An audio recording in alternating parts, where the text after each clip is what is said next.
Today I'm going to install a garage door net, so it's protect you going fly in the garage and stuff other stuff. So I already clean up the edges and put a tape around it,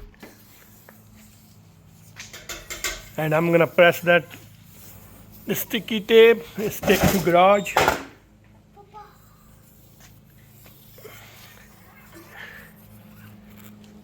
So I put it all around.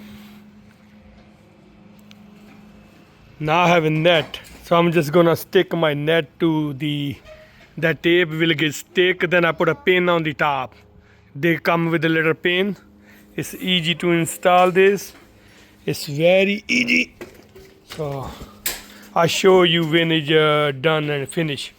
See, my son is playing around it. He say he wanna sleep here. He have a fun. He don't want me to put it up there. So it's already installed. Now I'm gonna put it back.